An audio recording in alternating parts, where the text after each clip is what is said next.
এইটো ভিডিঅ'ত তোমালোকৰ মাজত অংকন এই চেপ্টাৰটোৰ পৰা ইম্পৰ্টেন্ট কোৱেশ্চন কেইটা দেখাই দিম। তোমালোকৰ এইটো চেপ্টাৰৰ পৰা এমসিকিউ নাহে। এইটো চেপ্টাৰৰ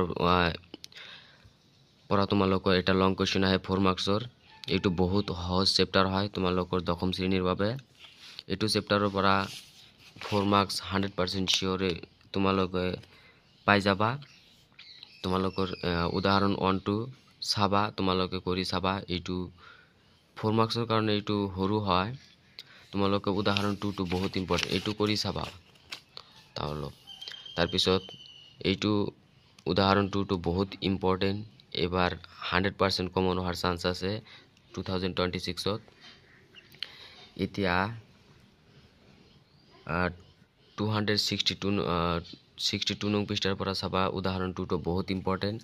এতিয়া তোমালোকে 263 নং পৃষ্ঠা বাহিৰ কৰি লোৱা। ইয়াৰ পৰা চাবা 3 4 আৰু 5 এইটো বহুত ইম্পৰ্টেন্ট। এই 3 4 আৰু 5 এইকেইটা বহুত ইম্পৰ্টেন্ট। তোমালোকে এইকেইটা চাবা, বহুত ইম্পৰ্টেন্ট হয়। 3 4 আৰু 5 আৰু 7 টো চাবা। ইয়াৰে পৰাই তোমালোকে 100% শিওৰ কমন পাবা। তোমালোকৰ এইটো চেপ্টাৰৰ পৰা মাৰ্ক তোমালোকৰ 4 মাৰ্কছ বহুত সহজ হয়।